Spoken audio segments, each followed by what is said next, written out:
Like before it we started the chapter that called the character array. So like the integer arrays, the integer array cannot take any character value. So we required the character array to take alphabets to save and to perform whatever the function we have to require. Uh, like some integer arrays will be defined as int, any name, and then the size of the array. While the same way of declaration in the character array, but the data storage is a little bit different as compared to the integer array. If you are saving the default value character by character, then it is required the inverted commas on each character. So in the end you have to enter the null character. Null character means you have to write \0.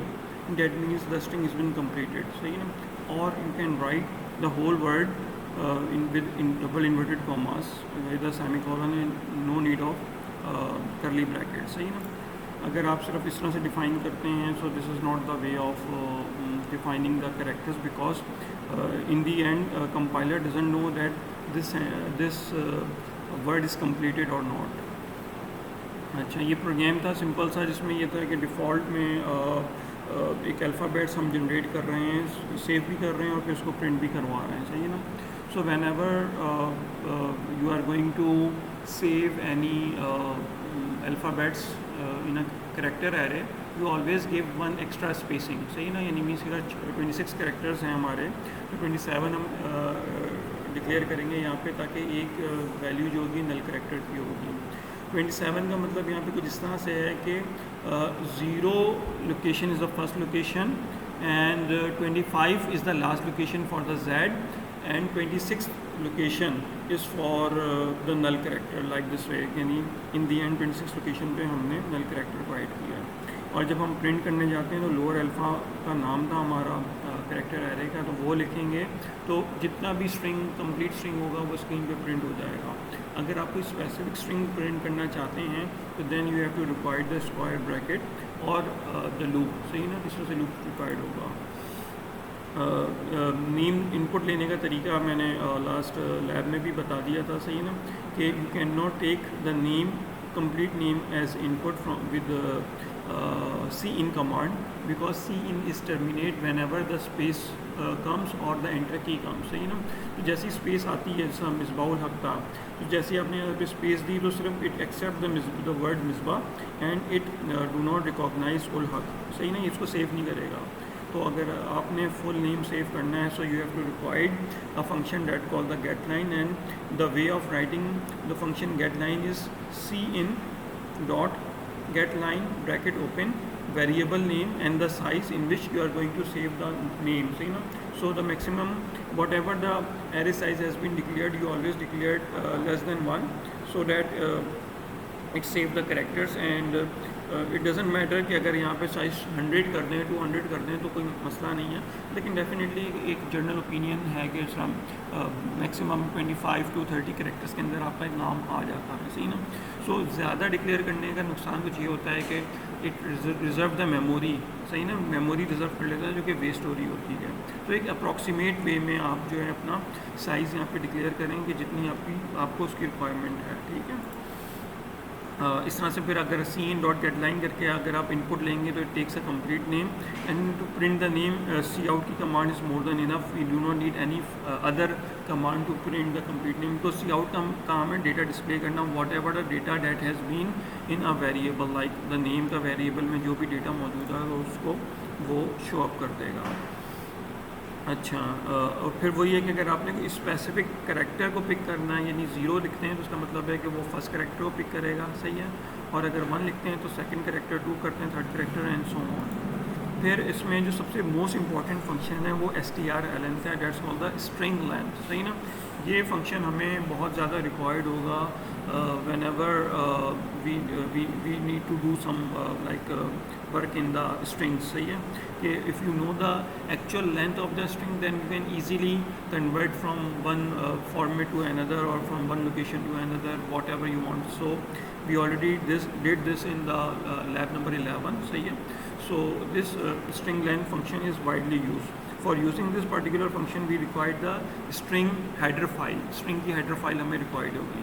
इसके अंदर जो भी आप input देंगे, characters देंगे, उसमें ज़रूरी नहीं है कि आपके पास सिर्फ अल्फ़ाबेट्स ही हो सकते, आपने नेम के अंदर जो चीज़ भी ली है, @ का साइन लिया है, हैश लिया है, कुछ भी आपने लिया है, डैश भी लिया है, तो तमाम का तमाम वो स्ट्रिंग लेंथ में काउंट होगा।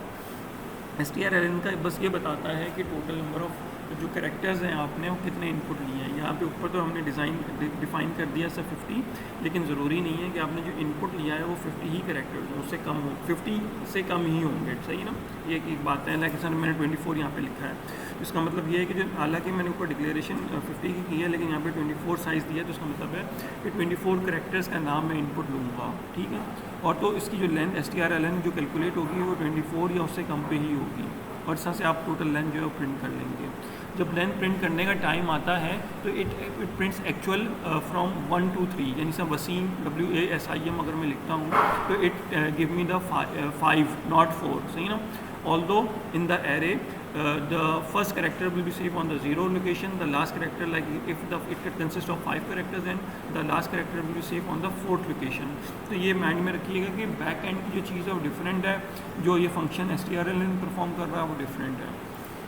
अच्छा, फिर उसके बाद फिर if you want to separate your names spacing, और आप ये मालूम करना चाहते हैं कि आपके नाम में टोटल कितने कैरेक्टर्स मौजूद हैं, सो you can like compare each character, सही ना। कैरेक्टर बाय कैरेक्टर आपने इसको कंपेयर करना है। कैरेक्टर बाय कैरेक्टर जो है वो क्या कहते हैं, उसको रीड करेगा, और when ever it is find the spacing तो उसको काउंट कर लेगा, और उसको टोटल नंबर ऑफ जो कैरेक्टर्स हैं उसमें से स्पेसिंग को माइनस करके आपको ये बता देगा कि आपके जो नाम में कितने कैरेक्टर्स मौजूद हैं। Please do the practice of this things, कि ये भी जब अब नेक्स्ट टाइम जब मैं क्विज़ लूँगा तो इससे रिलेटेड चीज़ें आ सकती हैं। कुछ मैंने डिफ़ॉल्ट फंक्शंस मैंने आपको बता दिए हैं, you can use by your self, सही ना। इसकी प्रैक्टिस करें, खुद से प्रैक्टिस करें, सही ना। कहीं पे कोई प्रॉब्लम हो यू कैन आस्क मी, सही ना।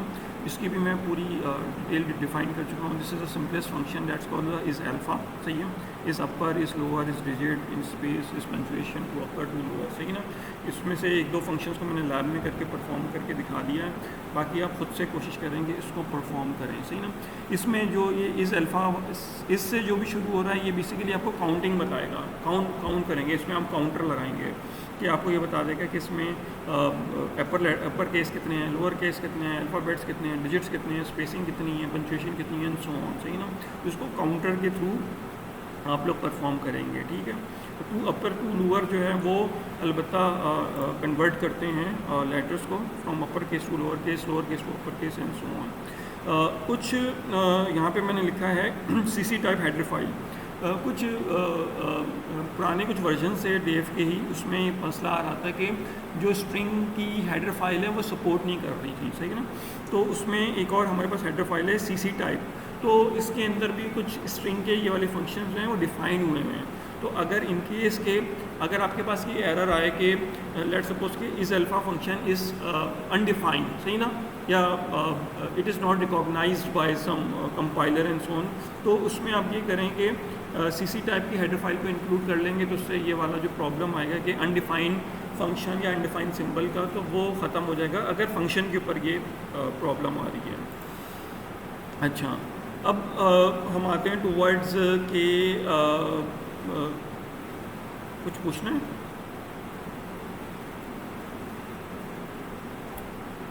ओके, कंटिन्यू कर रहा हूँ कि अब आते हैं कि जो जिस तरह हम लोग पहले नेम इनपुट ले रहे हैं, सही ना। सो अगर आपने मल्टीपल नेम्स इनपुट लेने हैं, सही ना, एक से ज़्यादा नाम इनपुट लेना है, so you can not take multiple names input in 1D array, सही ना। 1 डायमेंशनल एरे के अंदर आप एक से ज़्यादा नाम इनपुट नहीं दे सकते। अगर आपने एक से ज़्यादा नाम इनपुट दिया तो वो क्या होगा कि वो एक ही लाइन में काउंट होगा, सही है। यानी मीन्स के आपने करैक्टर एरे डिफ़ाइन कर दिया 100 का, उसमें आप टाइप करते चले गए सारे नाम, तो वो सारे नाम जो होंगे वो बेसिकली एक पैराग्राफ की फॉर्म में सेव हो रहे हैं, वो इंडिविजुअल नाम सेव नहीं हो रहे हैं, सही है ना। अगर आप वही स्टूडेंट्स की मुझे लिस्ट बनानी है तो उसके लिए मुझे 2D एरे की ज़रूरत पड़ेगी इन सेविंग द नेम, सही है ना। तो यहाँ पे ये इस प्रोग्राम को मैं थोड़ा सा एग्जीक्यूट करके दिखा दूँगा ताकि आपका इसका कॉन्सेप्ट क्लियर हो जाए। मेक श्योर कि इंटीजर एरे में अगर आपने 10 इनपुट लेने हैं तो आप 1D एरे से ले सकते हैं, सही ना। लेकिन अगर आपने करेक्टर एरे के अंदर 10 नाम इनपुट लेने हैं, you can not take from 1D character array, सही ना। Make sure it is another major difference, सही ना। ये मैं डिफरेंसेस सारे गिनवा रहा हूँ, ये कहीं पे लिखे हुए नहीं होंगे, सही ना। हो सकता है कि बुक्स में हों लेकिन मेरे लेक्चर स्लाइड में डिफरेंसेस नहीं हैं। सो मेक श्योर कि ये डिफरेंसेस में मैं थोड़ा सा जोर दे रहा हूँ। क्यों दे रहा हूँ ये आप लोग खुद से समझ जाएं कि मैं क्यों दे रहा हूँ, ठीक है। अच्छा, फिर अगर आपने वही कि एक से ज़्यादा नाम इनपुट लेने हैं, सो आपको 2D एरे क्रिएट करना है, सही ना। फिर 2D जब एरे आपने क्रिएट करना है कुछ इस तरह से कि पहला आपको मैंने उसमें इंटीजर एरेस में बता चुका हूँ कि first one is representing the row, second one is representing the column. इसको आप कैरेक्टर एरे में इस तरह से समझ सकते हैं कि first one is representing how many names you want to going to take input, सही है। And what is the length of each name are you going to take input, सही है ना। तो अब इसमें आप क्या कर रहे हैं कि यानी आपने ये यहाँ पे डिफ़ाइन कर दिया कि हम टोटल 3 नाम इनपुट लेंगे, सही है। और हर नाम की लेंथ जो है वो 30 या उससे कम है, ठीक है। 30 तो नहीं होगी, यानी 29 या उससे कम होगी, क्योंकि 38 is reserved for the null character, सही है ना। So definitely almost everyone names is less than 30 characters. So अब जब हम मल्टीपल नाम यूज़र से इनपुट लेंगे, so we have required the for loop, सही है ना। इससे पहले मैंने आपको बोला था कि जब आप एक नाम इनपुट ले रहे हैं, you do not need the loop to take input, सही ना। लेकिन for taking multiple name as input you always required the loop, क्योंकि लूप हमें हेल्प आउट करेगा पहला नाम इनपुट लेने में, दूसरा नाम इनपुट लेने में, तीसरा नाम इनपुट लेने में, सही ना। तो हमें लूप की ज़रूरत पड़ेगी। इस पार्टिकुलर स्लाइड में मैंने यानी जो फॉर का लूप है, इसके अंदर आप ये देखें कि मैंने कर्ली ब्रैकेट्स लगा दी है, क्योंकि इसके अंदर 2 स्टेटमेंट्स आ रही हैं। Although 1 statement is more than enough, लेकिन यहाँ पे थोड़ा सा इसको डिफ़ाइन कर रहा हूँ कि आप पहला नाम इनपुट ले रहे हो, फिर दूसरा नाम इनपुट ले रहे हो, फिर तीसरा नाम इनपुट ले रहे हो। अब नाम इनपुट लेने की बात आ रही है, तो यहाँ पे आप देखें कि सीन डॉट गेट लाइन लिया, यहाँ पे मैंने लिखा नेम, सही है, और एक स्क्वायर ब्रैकेट लगाया, सही है ना। इसमें हालांकि जब मैं 2D में काम कर रहा था, इंटीजर एरे में हमने मैट्रिक्स मल्टीप्लिकेशन एडिशन परफॉर्म कर रहे थे, तो उसमें इनपुट लेते हुए i, j ले रहे थे, सही है ना। लेकिन यहाँ पे हम सिर्फ i लेंगे, वो इस वजह से कि हम सिर्फ यहाँ पे ये चीज़ बता रहे हैं कि ये डेटा किस रो में है, सही है ना। ये पहली रो का डेटा है, सेकंड रो का डेटा है, थर्ड रो का डेटा है। कॉलम की लेंथ हम मेंशन नहीं करेंगे, जिस तरह हम लोग एक सिंगल नाम इनपुट लेते वक्त लेंथ मेंशन नहीं कर रहे होते थे, सेम चीज़ के यहाँ पे लेंथ मैटर नहीं करती। यहाँ पे सिर्फ हमारे पास जो मैटर करेगा वो रो मैटर करती है कि जब लूप 0 टाइम पे होगा तो इसका मतलब है हम 0 लोकेशन पे हम पहली वैल्यू इनपुट ले रहे हैं, सही है। जब i की वैल्यू 1 हो जाएगी तो इसका मतलब है हम दूसरा इनपुट ले रहे हैं, जब i की वैल्यू 3 हो जाएगी तो हम तीसरा इनपुट इसमें ले रहे हैं, सही ना। तो मीन्स के हमने 0, 1, 2 लोकेशन के ऊपर नेम्स जो हैं वो इनपुट लेने हैं, सही है। तो इस तरह से ये देखेंगे इसमें इनपुट लेने का जो प्रोसीजर है a little bit different as compare to the integer array, सही है। और सिंपल हमने वो 3 नाम इनपुट लिए यूज़र से, और आखिर में हमने क्या किया कि उन नाम को स्क्रीन के ऊपर प्रिंट करवा दिया। जब प्रिंट कराने के बाद आ रही है तो सी आउट लिखा सिंपल नेम डॉट आई, यानी मीन्स के 0 लोकेशन पे जो आपका नाम है वो प्रिंट कर दे, 1 लोकेशन पे, 2 लोकेशन पे, 3 लोकेशन पे, सही है। 3 तो लोकेशन ही 0, 1, 2 लोकेशन पे, सही ना। तो इस तरह से 3 नाम जो हैं आपकी स्क्रीन पे प्रिंट हो जाएंगे। Let me copy this particular code and show you in the Dev C++ compiler.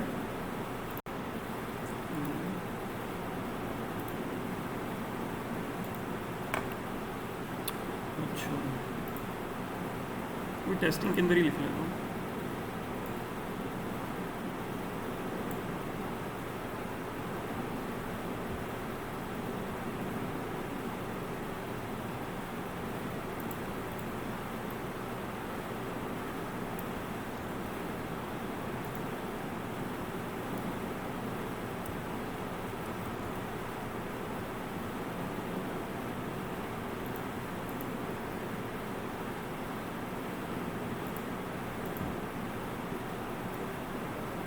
अब यहाँ पे देखें मैंने नेम 1 लिखा, सही है ना, यानी नेम 1 इस वजह से लिखा है, ये देखें जो सी आउट की मेरी स्टेटमेंट है, नेम कांस्टेंट आ गया, i+1 मैंने लिख दिया। i+1 इस वजह से लिख दिया कि यूज़र के पॉइंट ऑफ व्यू से तो हमेशा नेम 1 होता है, सही है ना।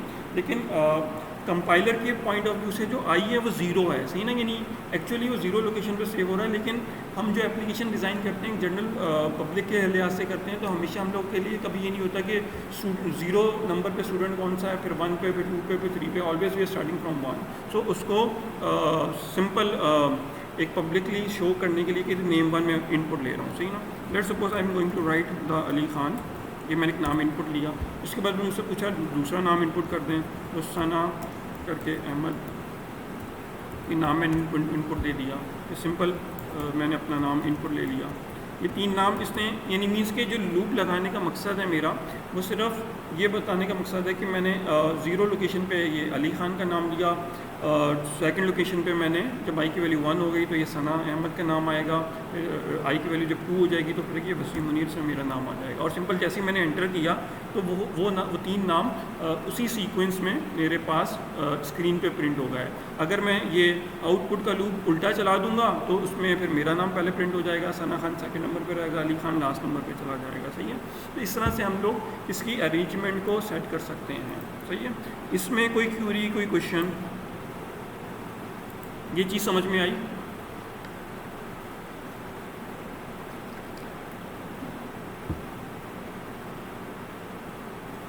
ओके, अच्छा। अब हम अपने इसी प्रोग्राम को फर्दर एक्सटेंड करने जा रहे हैं वर्ड्स के। अभी कैरेक्टर्स के मुतालिक बात कर रहे हैं, अब इसमें हम इंटीजर्स को इंक्लूड कर रहे हैं। हम आहिस्ता आहिस्ता एक डेटाबेस बनाने जा रहे हैं जिसके अंदर कोई भी किसी के हॉस्पिटल रिलेटेड भी हो सकता है, वो स्टूडेंट रिलेटेड भी हो सकता है, ठीक है। अच्छा, अब इस प्रोग्राम में एक चीज़ और ऐड कर दी कि जी जो मैं नाम इनपुट ले रहा हूँ उसके साथ मैंने एज भी इनपुट लेना शुरू कर दी है, सही ना, कि मैं नाम भी ले रहा हूँ और उनकी एजेस भी ले रहा हूँ, सही ना। तो अब आप यहाँ पे देखें कि एक मेरा वही क्या कहते हैं कैरेक्टर नेम एरे है, सही है ना। उसके साथ चूँकि अब मैंने एज इनपुट लेनी है तो एज मेरी इंटीजर में होती है, सही है ना। तो उसको मैंने यहाँ पे अब देखें कि 1D, इसमें मुझे 1D रिक्वायर्ड होगा। 1 डेटाबेस रहा है लेकिन इंटीजर में 3 मैंने लिखा है, इसमें मुझे 2D की ज़रूरत नहीं पड़ेगी क्योंकि इसमें मैं कोई डबल इनपुट नहीं ले रहा, सही ना। और इसमें इंटीजर एरे में अगर 3 लिखा है तो उसका मतलब है 3 यूनिक वैल्यूज़ हैं, सही ना। उसी क्योंकि हमारे पास 3 नाम है तो 3 उनकी एजेस हमें चाहिए। आई का लूप हमें चाहिए होगा टू रन द लूप। आपने वही ये 3 नाम पहले इनपुट ले लिया, उसके बाद फिर उनकी एजेस इनपुट ले ली और सिंपली उनके नाम और एजेस को हमने स्क्रीन पे प्रिंट करवा दिया, सही ना। इस कोड को भी मैं कॉपी करके और शो कर देता हूँ।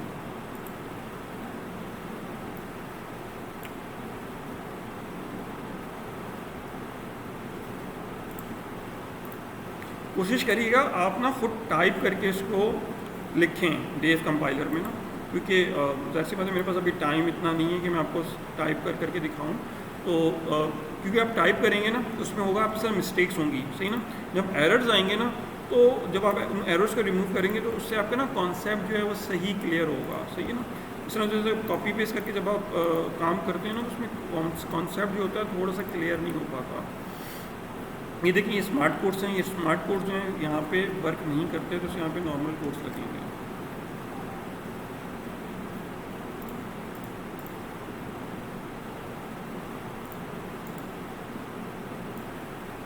दोबारा यहाँ पे मैं नाम इनपुट दे रहा हूँ। यहाँ पे वही है कि i+1 मैंने नहीं लिखा है तो अगर नेम लिखा है तो सिंपली नेम आना शुरू हो जाएंगे।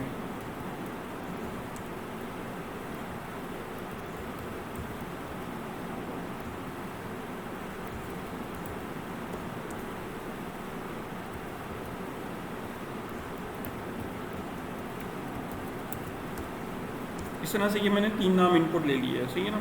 अच्छा, उसके बाद चूँकि मेरे पास सी आउट की स्टेटमेंट ये नहीं लिखी हुई कि प्लीज़ एंटर योर एजेस, सही है, तो इस वजह से वो डिस्प्ले नहीं हो रहा। इसका मतलब यही है कि यहाँ पे अब मैंने ये 3 नाम यहाँ पे इनपुट ले लिए हैं, सही ना। ये मेरा पहला प्रोसीजर परफॉर्म हो गया।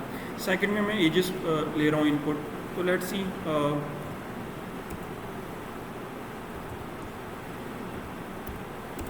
इस तरह से ये मैंने एजेस ले ली इनपुट, सही है।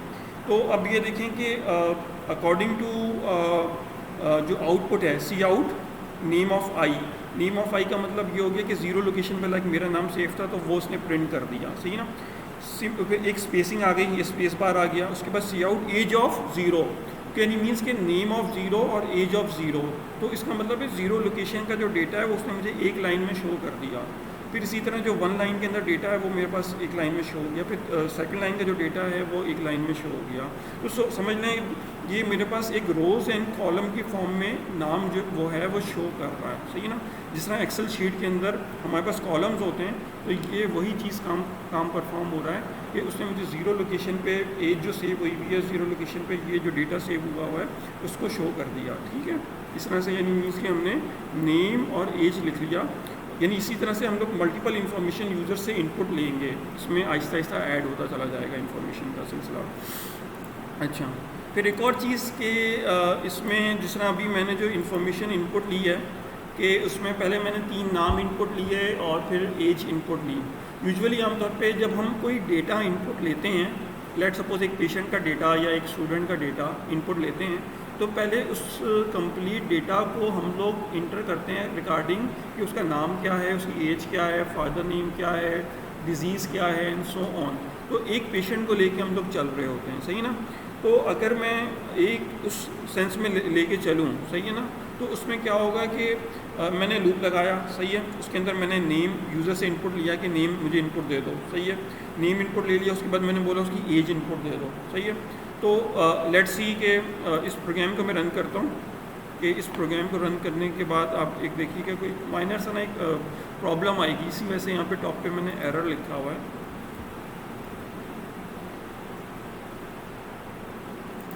और ये एरर जो है टूल स्पेसिफिक होता है, यानी मीन्स के ये जो प्रॉब्लम है ये डेव की हद तक है, बाकी सॉफ्टवेयर्स में ये प्रॉब्लम नहीं होगी।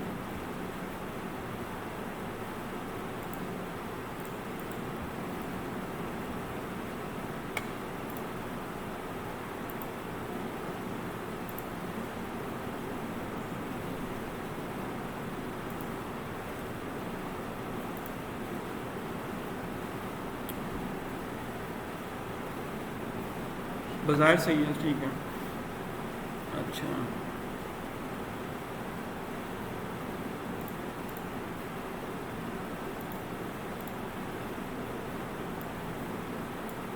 अब ये नेम ऑफ़ ज़ीरो यानी मीन्स के आई के आगे मैंने प्लस नहीं लगाया तो उस वजह से नेम ऑफ़ ज़ीरो शो कर रहा है। तो मैं आपको हर तरीके से शो कर रहा हूँ कि जो आउटपुट है वो किस तरह से डिस्प्ले हो रहा है, सही ना। तो नेम ज़ीरो के ऊपर लेट सपोज कि मैंने अपना नाम इनपुट दिया, कोई भी एज में लिख देता हूँ। अच्छा, अब ये देखिए कि जैसे ही मैंने एज इनपुट दी तो नेम वन को उसने स्किप कर दिया, डायरेक्ट एज पे आ गया। तो इसका मतलब है कि नेम वन में इनपुट नहीं ले सका, सही है। तो अगर मैं यहाँ पे नेम देने की कोशिश करूँगा तो भी एरर दे देगा। लेट सपोज आप मुझसे एज पूछ रहा है तो मैं डायरेक्ट कोई एज लिख देता हूँ, लेट सपोज मैंने 20 लिख दिया। फिर अगेन से नेम वन को स्किप कर दिया और दोबारा से एज मांग रहा है, मैंने दोबारा से एज दे दी। तो अब ये देखें आउटपुट के ऊपर क्या हुआ कि ज़ीरो लोकेशन के ऊपर उसने मेरा नाम दे रहा है, एज दे रहा है, जबकि लोकेशन 1 और 2 पे जो उसको नाम इनपुट लेने चाहिए थे वो नहीं ले रहा, सही है ना। तो anyone can give me the reason कि ऐसा क्यों हुआ।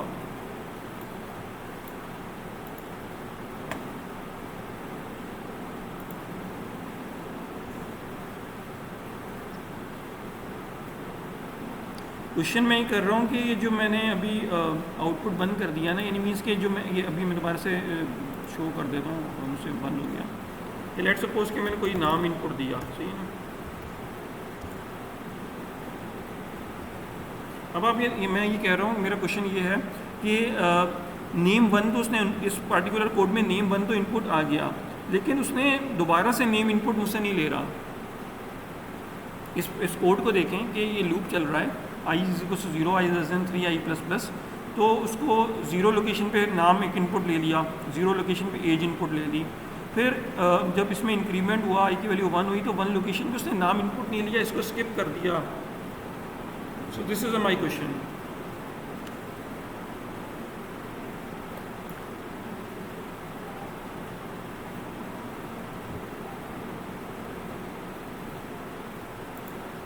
यानी कि स्लाइड मैंने ऑलरेडी 3-4 दिन हो गए अपलोड की हुई है टीम्स के ऊपर, अगर आप लोगों ने देखी हो तो बाकायदा स्लाइड में मैंने लिखा हुआ है कि name and age database, bracket में लिखा हुआ है एरर। कि इसमें एरर है इस पार्टिकुलर कोड में। तो मैं ये जानना चाह रहा हूँ कि आप लोगों की क्या थिंकिंग है कि इसने नेम इनपुट क्यों नहीं लिया।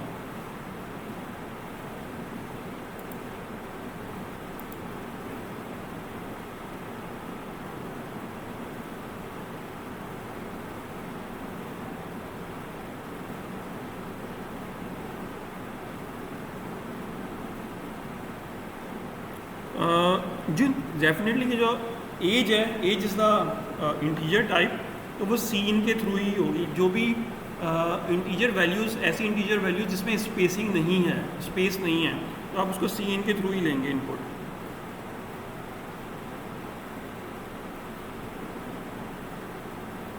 नहीं, नेम ऑफ आई से तो कोई फ़र्क नहीं पड़ता, ये इट डजेंट मैटर।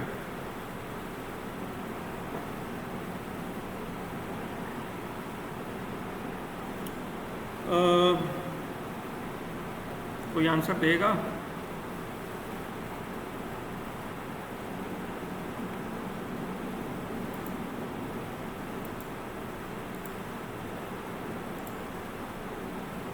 क्या बात है, सारे खामोश बैठे हैं, कोई बोल नहीं रहा।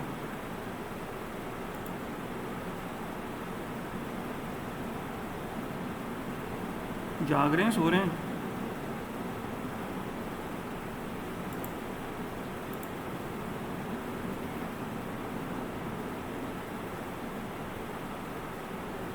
नाम लेके पूछूं क्या?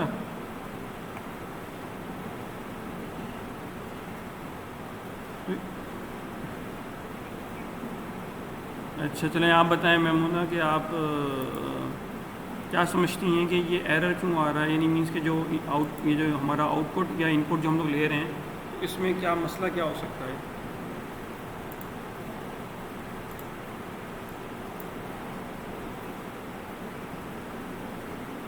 अच्छा चलें, सही है। एज का वेरिएबल मैंने डाला है, ये देखें ना ऊपर टॉप पे, अगर देखेंगे ये इंटीजर एज लिखा हुआ है और साइज़ 3 डिक्लेयर हुआ हुआ है, क्योंकि अगर मैं डिक्लेयर ना करूँ तो इसमें तो ले ही नहीं सकेगा। आप ये देखें ना कि जो मेरा पिछला प्रोग्राम था वो बिल्कुल सही रन हो रहा था, ये वाला प्रोग्राम आप देखें कि इसमें मैंने नेम इनपुट लिया, सही ना, और अब अभी मैंने ये किया कि ये जो बजाय इसके कि ये जो फॉर लूप देख रही है, ये फॉर लूप इस तरह से लगा हुआ है और ये फॉर लूप ये लगा हुआ है, तो ये दो अलग अलग लूप लगे हुए, तो मैंने इन दोनों को कंबाइन कर दिया। यानी मीन्स के इस स्लाइड में देखें कि यहाँ पे मैंने उसको कंबाइन कर दिया है और कुछ भी नहीं किया है। ये देखें, ये कंबाइन है, सही है, और ये सेपरेट है। तो सेपरेट में ये सही वर्क कर रहा है, कंबाइन के अंदर उसने इनपुट लेने में प्रॉब्लम कर दी है। चलें, अपना टाइम ज़ाया नहीं करता, मैं आपको बता देता हूँ, सही ना। इसमें सीन गेटलाइन नहीं लिखा।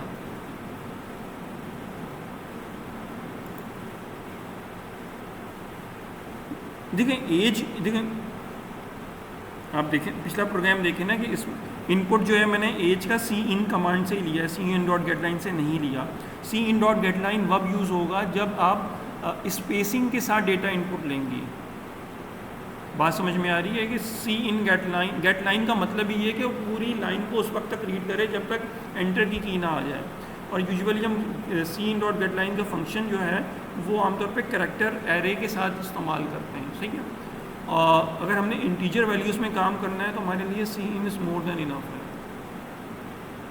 तो यहाँ पे देखिए मैं सी इन से एज इनपुट ले रहा हूँ, यहाँ पे भी मैं सी इन से एज इनपुट ले रहा हूँ।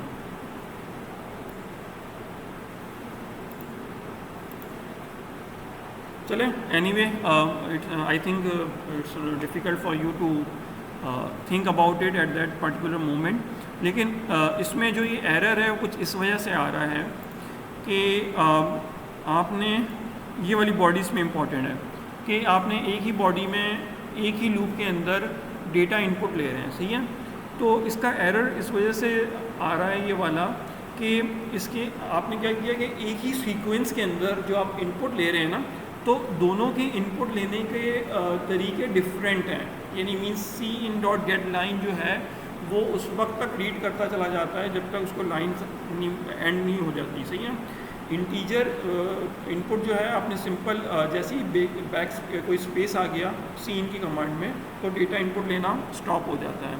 तो हुआ क्या कि जब फर्स्ट टाइम की जब लूप एग्जीक्यूट हुआ तो उसने क्या कहते हैं एक नाम इनपुट लिया, सही ना, नाम इनपुट लिया। नाम इनपुट लेने के बाद वो उसने एज इनपुट ली, सही ना, एज इनपुट ली सी इन की कमांड के तहत, सही है। उसके बाद जब ये दोबारा ऊपर गया और दोबारा उसने इनपुट लेने की कोशिश की तो हुआ ये कि इस पर्टिकुलर पॉइंट पे उस जो मेमोरी लोकेशन थी वो ये रिकॉग्नाइज़ कर रही थी कि आप जो वैल्यू इनपुट लेने जा रहे हैं वो कोई क्या कहते हैं इंटीजर टाइप है और उसमें स्पेसिंग एक्सेप्ट नहीं होगी।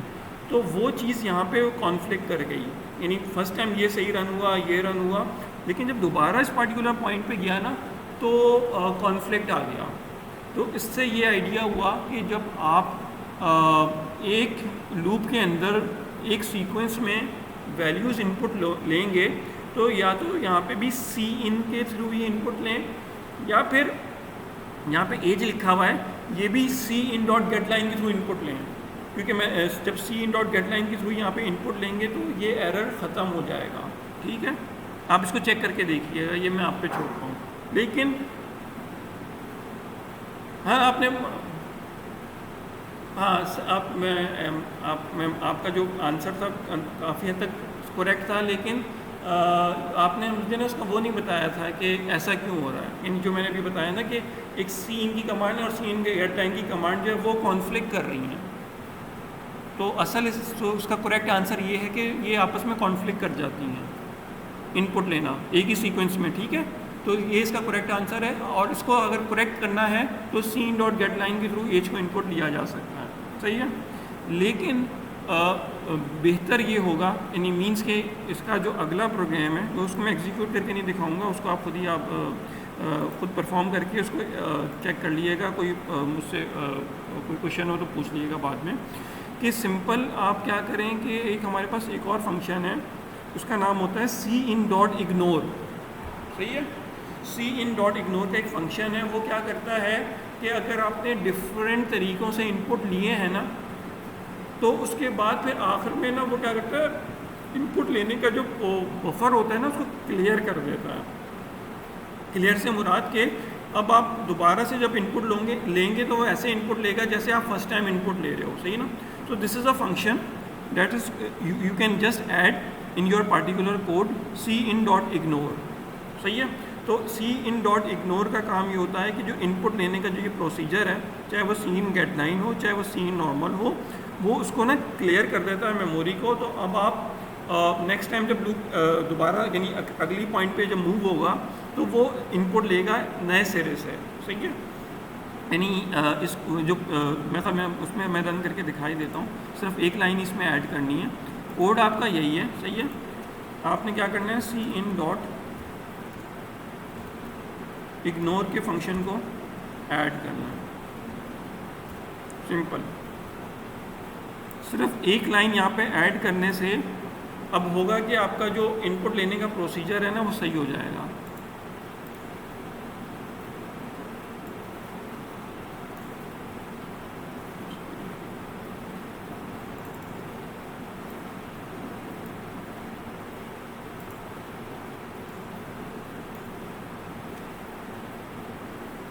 XYZ ABC Y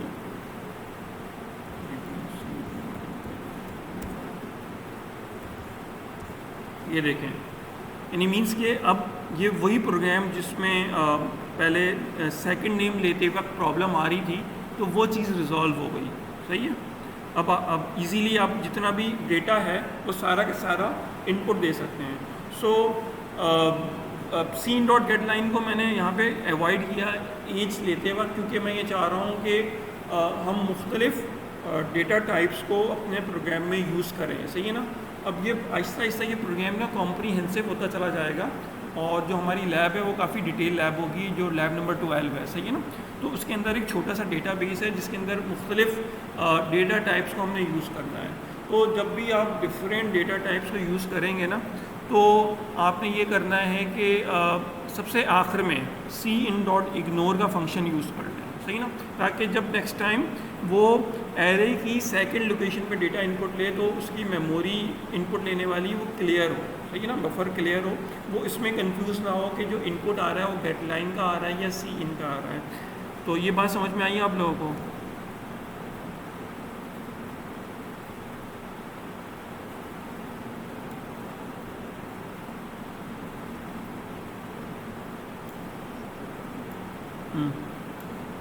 जी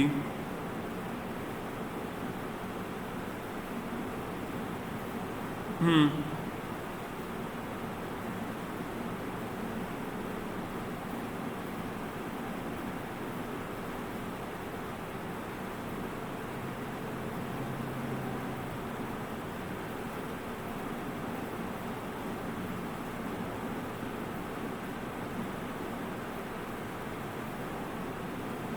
नहीं नहीं देखें, आई के ऊपर कोई फ़र्क नहीं पड़ेगा, आई की वैल्यू पे कोई फ़र्क नहीं पड़ेगा।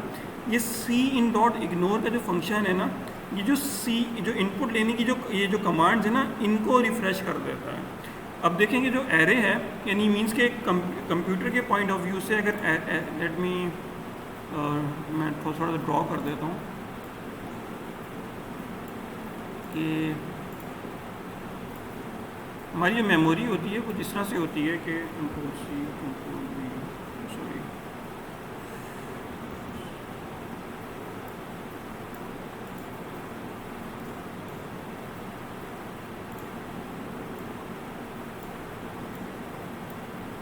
मैं ज़रा तेज़ी में ड्रॉ कर रहा हूँ। इस तरह इतना ही समझ लें कि मेरे पास मेमोरी है, इसमें यानी मीन्स कि यहाँ पे जो मैंने इनपुट लिया वो सी इन से इनपुट, वो सी इन डॉट गेट लाइन से इनपुट आ गया, फिर यहाँ पे मेरे पास सी इन से इनपुट आ गया। तो ये जो एरे है ये स्ट्रेट लाइन आपकी चलती चली जा रही है, सही ना। तो जब एक इनपुट आपके पास कैरेक्टर में आ गया, एक इंटीजर में आ गया, तो उसके बाद जब वो आगे इनपुट लेने लगता है तो वो यहाँ पे ना वो कन्फ्यूज़ हो जाता है, जिसकी वजह से वो स्किप कर रहा है, सही ना, नाम को इनपुट लेने में। तो अगर इस पार्ट यानी जब आपने एक दफ़ा 0 लोकेशन पे जो डेटा इनपुट दे दिया, यानी मींस के लेट्स सपोज कि this is a 0 location, this is a 0 location, this is a 1 location, 1 location, this is a 2 location, 2 location. तो आप क्या कर रहे हो कि आपने एक दफ़ा सी इन डॉट गेटलाइन से इनपुट लिया, यहाँ पे सी इन से इनपुट लिया। इस पर्टिकुलर पॉइंट में आपने क्या किया कि वो सी इन की कमांड को रिफ़्रेश कर दिया, सी इन की कमांड को रिफ़्रेश कर दिया। अब दोबारा से आप इजीली इनपुट जो है वो सी इन डॉट गेट लाइन से लेंगे। जो आपका आई है, आई जो है वो एज इट इज़ चलता रहेगा कि फ़र्स्ट टाइम आई की वैल्यू 0 है, सही है, सेकंड टाइम आई की वैल्यू 1 है, आई इस तरह से ये अपनी जगह पे ये काम कर रहा है, ठीक है। तो इस पर्टिकुलर पॉइंट पे अगर प्रोग्राम में वापस आते हैं तो ये मैं बता रहा हूँ कि देखेंगे 0 लोकेशन पे नाम ले रहा है, 0 लोकेशन पे एज इनपुट ले रहा है, ठीक है। उसके बाद फिर ये क्या कर रहा है, सिर्फ जो इनपुट लेने का प्रोसीजर है ना, उसकी मेमोरी यानी जो एरे की जो एक्चुअल लोकेशन है उसको क्लियर कर रहा है, सिर्फ उसको क्लियर कर रहा है। आई की वैल्यू को कोई डिस्टर्बेंस नहीं हो रही। ये प्रोग्राम दोबारा जब यहाँ से ऊपर जाएगा आई की वैल्यू को बंद कर देगा।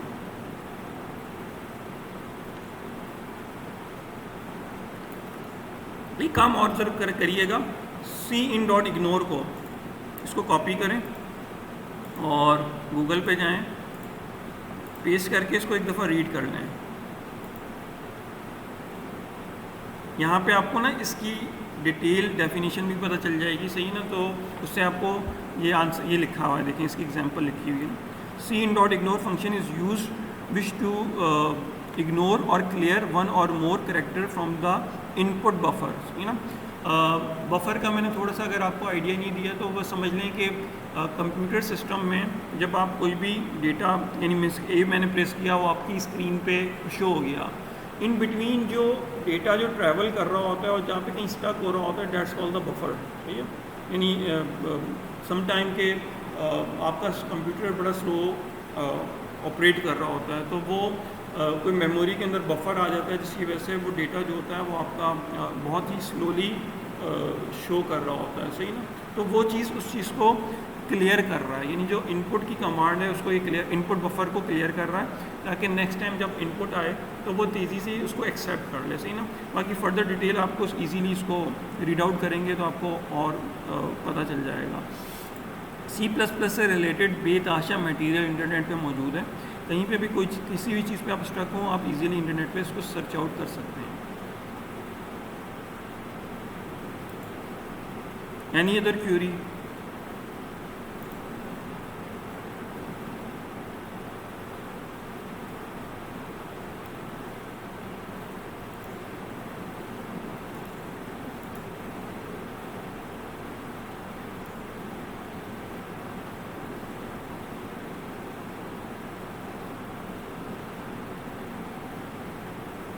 अब आहिस्ता आहिस्ता जो हमारा जो कोड है ना वो काफ़ी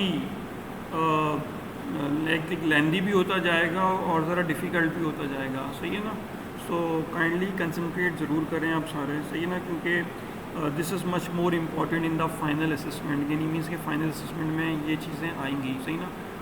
वो जो असेसमेंट हमारी होंगी जो ऑनलाइन है तो उसकी डिवीज़न मैं बाद में बता दूँगा, लेकिन मेक श्योर के you must understand each and everything, सही है ना, कि how it's working. So these are so many of you are present. If you have any query, you can ask me right now. So before going towards the further lecture. अच्छा,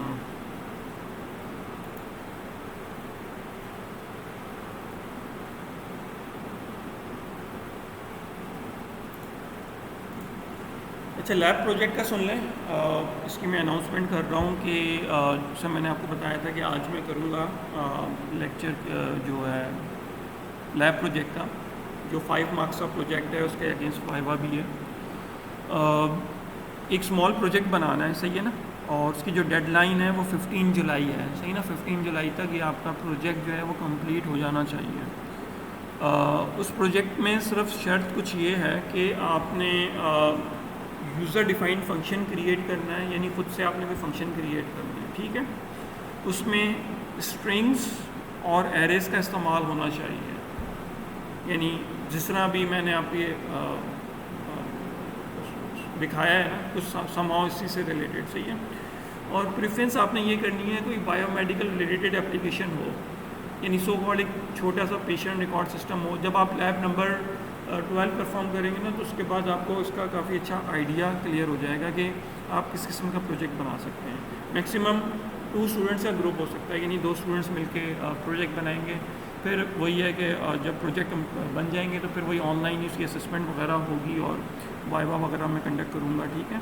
so start thinking from today, यानी आज से आप सोचना शुरू कर दें कि ये प्रोजेक्ट है, इसकी डेडलाइन मैंने डिफ़ाइन कर दी है। इसके बाद भी हमारे कुछ टॉपिक्स हैं जिसमें पॉइंटर्स और फाइल्स वगैरह हम कवर करेंगे, तो वो ऑप्शनल है, सही ना, कि अगर आप उसको ऐड कर देंगे तो इट्स अ प्लस पॉइंट, लेकिन ज़रूरी नहीं है।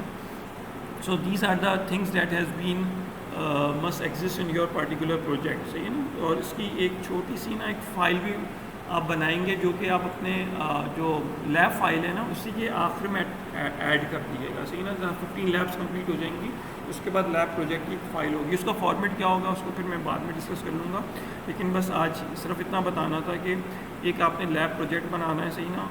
और उसमें जो मैंने ये चीज़ें बताई हैं हम लोग ऑलरेडी अपनी लैब्स में अपनी थ्योरी क्लासेस में इसको कवर अप कर चुके हैं, सही ना। So if you have any question related to this thing you can ask me. जी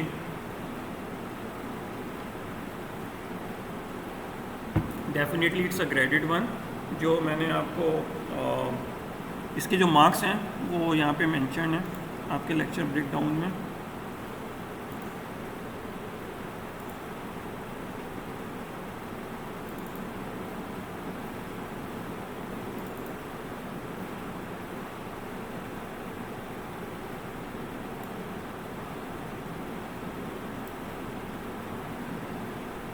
ये उसकी मार्क्स की डिस्ट्रीब्यूशन है, यानी टोटल 8 मार्क्स इसके ऊपर डिपेंड करेंगे।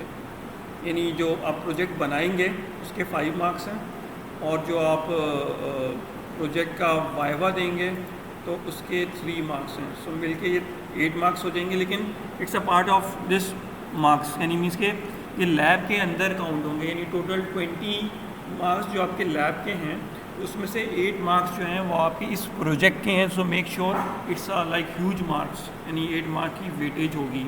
इवन के देखें असाइनमेंट की इतनी वेटेज नहीं है या कोई इसकी इतनी वेटेज नहीं है, तो 8 मार्क्स की वेटेज सिर्फ प्रोजेक्ट की है। So make sure you have develop a good project and make sure कि कोड आपने खुद से लिखना है, सही है।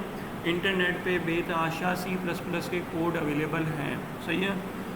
हमारे पास एक ऐसा सॉफ्टवेयर मौजूद है जिसके तहत हम लोग वो डेटा जो आप मुझे दोगे तो वो मैं सॉफ्टवेयर में डालूँगा, तो वो कंपेयर करेगा पूरे इंटरनेट के ऊपर कि क्या वो कोड कहीं पे एग्जिस्ट तो नहीं करता। अगर वो कोड एग्जिस्ट करता है सो मेक श्योर कि ऐसी मिस्टेक ना करिएगा। काफ़ी सारे स्टूडेंट की मिस्टेक करते हैं, तो उसमें मैं स्ट्रेट 0 दे दूँगा, बेशक वो पता नहीं जितना भी हाई फाई प्रोजेक्ट हो, लेकिन अगर आपने खुद से बनाया उसमें बेतहाशा गलतियाँ, छोटा प्रोजेक्ट है, उसके मैं नंबर दूंगा। लेकिन अगर आपने इंटरनेट से कोई प्रोजेक्ट कॉपी किया तो उसके मार्क्स डिटेक्ट हो जाएंगे, ठीक है। और प्रोजेक्ट में आपने वही चीज़ें यूज़ करनी हैं जो मैंने अपनी क्लास में कराई हैं, क्योंकि बहुत सारी चीज़ें हैं जो कि अभी मैं कवर नहीं करा सका या फिर वो आगे जाके कवर होंगी। अक्सर स्टूडेंट्स ये मिस्टेक करते हैं कि वो ऑब्जेक्ट ओरिएंटेड कोड उठा के मुझे दे देते हैं, तो वो साफ पता चल रहा होता है कि वो चीज़ जब मैंने कराई नहीं है तो आप उसमें काम कैसे कर सकते हैं। और फिर जब भी आप अपना कोड लिखते हैं ना तो वो हमेशा डिफरेंट होता है, वो नेट पे अवेलेबल नहीं होता, सही है ना। वेरिएबल के नाम हो गए और इनपुट लेने का तरीका हो गया, कोई फार्मूला लगाने का तरीका हो गया। तो प्रोग्रामिंग एक ऐसी चीज़ है कि अगर 1000 स्टूडेंट्स भी उनको अगर टास्क दिया जाए तो 1000 के स्टूडेंट जो हैं उसको डिफरेंट तरीक़ों से परफॉर्म करेंगे। सो मेक श्योर कि जैसा भी हो आपने उसको खुद डेवलप करना है, सही है। कहीं पे कोई प्रॉब्लम आ रही है you can discuss with me, I can help you, but not solve your, मैं आइडिया दूंगा, सॉल्व नहीं करूँगा। तो प्रोजेक्ट आपने अगर ख़ुद से बनाएंगे, बेशक छोटा सा छोटा प्रोजेक्ट क्यों ना हो, यानी कोई मुझे ज़रूरी नहीं है कि बहुत ही हाई फाई प्रोजेक्ट हो, एक छोटी सी चीज़ आप बना दो कि जिसके अंदर कोई फाइंडिंग्स हो रही हों। लेट सपोज़ कि अगर मैं एक आइडिया भी दूँ कि आपने 10 स्टूडेंट्स का डिटेल इनपुट ले ली, यानी उनका नाम इनपुट ले लिया, उनकी आईडी इनपुट ले ली, उनकी एज इनपुट ले ली, उनके सेमेस्टर इनपुट ले लिया। फिर उसमें आपने ये बता दिया, अगर मैंने आपसे पूछा कि उसमें आपने ये बता दिया कि इसमें मुझे बता दें टोटल नंबर ऑफ़ फीमेल्स कितनी है, total number of male students कितने हैं, या ऐसे स्टूडेंट्स जिनकी 18 से एज कम है, 18 से ऊपर है, तो it's a very good project in my mind, सही ना, कि आपने मेहनत कर ली है। हाँ, उसमें अगर जब एक्स्ट्रा फीचर्स वगैरह ऐड कर लें तो it will be the plus point होगा, ठीक है। तो इस तरह के प्रोजेक्ट्स ऑलरेडी इंटरनेट पे बेतहाशा हैं, आप वो प्रोजेक्ट्स कॉपी करके अपनी प्रैक्टिस में यूज़ कर सकते हैं, यानी उनको प्रोजेक्ट को कॉपी कर सकते हैं, उनको आप प्रैक्टिस करें, सही है, उनको समझें, लेकिन आपने बनाना खुद है, सही है ना। तो मेक श्योर कि मिस्टेक ना करिएगा। अगर मुझे, क्योंकि सबसे ज़्यादा जो मुझे सो कॉल्ड एक नफ़रत है वो कॉपी पेस्ट से है, सही है ना। तो अगर वो कॉपी पेस्ट हुआ तो स्ट्रेट 0 है इसमें मार्किंग, उसमें मैं किसी किस्म की कोई रियायत नहीं करूँगा। लेकिन अगर वही कि आपको जितनी आपको समझ में आई है प्रोग्रामिंग, सही है ना, उसको यूज़ करते हुए आपने खुद से कोई छोटा भी प्रोजेक्ट बना दिया तो you will get a better marks, सही है ना। तो ये बात याद रखिएगा।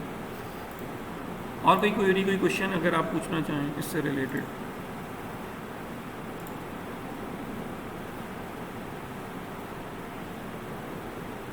प्रोजेक्ट से रिलेटेड कोई क्वेश्चन है?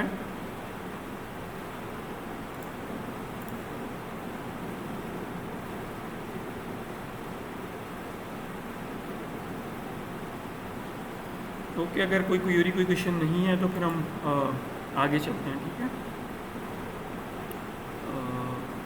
अच्छा, यहाँ पे जो था ना कैरेक्टर एरे, वैसे तो ये बड़ा ह्यूज टॉपिक है कैरेक्टर एरे, तो वो तकरीबन एंड है, सही है ना। इसी से रेलेवेंट चीज़ जो है ना स्ट्रिंग है। अब स्ट्रिंग और कैरेक्टर एरे थोड़ी सी डिफरेंट चीज़ें हैं, लेकिन इनका मकसद एक ही है। तो इस वजह से पहले मैंने कैरेक्टर एरे को कवर करवाया है, अब हम आ रहे हैं टूवर्ड्स द स्ट्रिंग, सही है ना। String is the almost the same thing as the character array, but the writing style is different. इसमें लिखने का स्टाइल थोड़ा सा डिफरेंट हो जाता है। स्ट्रिंग जो है बेसिकली एक स्पेशल टाइप ऑफ वेरिएबल भी है। यानी मीन्स के हमारे पास समझ लें कि अगर डिफ़ॉल्ट वेरिएबल की मैं बात करूँ तो एक इंटीजर है, एक फ्लोट है और एक करैक्टर है, सही है। इंटीजर का मतलब ये होता है कि वो नॉन डेसिमल वैल्यूज़ लेता है, फ्लोट का मतलब ये है कि वो डेसिमल वैल्यूज़ उसमें कैलकुलेशन करता है, और करैक्टर जो है वो कोई भी करैक्टर इनपुट ले सकता है। स्ट्रिंग जो है ना वो भी करैक्टर टाइप ही एक डेटा टाइप है, it's a special type of data type specially for the C++, सही है। तो इसमें ये है कि basically you can declare a variable by using the word string, सही है ना। तो string is a keyword, keyword is एक कीवर्ड है हमारा C++ का। तो स्ट्रिंग लिख के आप कोई वेरिएबल जो है वो डिक्लेयर कर सकते हैं, सही है। और उसमें आप इक्वल टू करके आप वैल्यू को असाइन कर सकते हैं। इसमें करैक्टर बाय करैक्टर नहीं होगा, जिस तरह मैंने करैक्टर एरे के अंदर बताया था ना कि H इन्वर्टेड कॉमा फिर E इन्वर्टेड कॉमा अगर आप हेलो लिख रहे हैं, सही है ना। तो इसमें स्ट्रिंग के अंदर पूरा एक वर्ड होगा, एक वर्ड या एक सेंटेंस होगा, सही है ना। और उसको अगर आपने इनपुट लेना है तो आपने स्ट्रिंग यूनी करके मेरा वेरिएबल डिक्लेयर किया, इक्वल टू का यहाँ पे साइन आ गया और डायरेक्ट आपने क्या कहते हैं बैरेट ऑप्शन करके आपने ये इनपुट ले लिया, और सी आउट की कमांड से ये जो बैरेट ऑप्शन आपने इनपुट लिया है वो डिस्प्ले भी हो जाएगा, यानी डिफ़ॉल्ट वैल्यू आपने इससे इनपुट ले ली। ये एक कंप्लीट प्रोग्राम है। इसके लिए भी जो स्ट्रिंग डेटा टाइप एक स्ट्रिंग से आप डिक्लेयर करते हैं ना, तो उसमें भी आप क्या करते हैं कि आपको string.h की हेडर फाइल रिक्वायर्ड है। कंप्लीट प्रोग्राम है, इसको मैं वही कंपाइलर पे कॉपी कर लेता हूँ ताकि उससे इसको एक्सप्लेन करता हूँ वन बाय वन।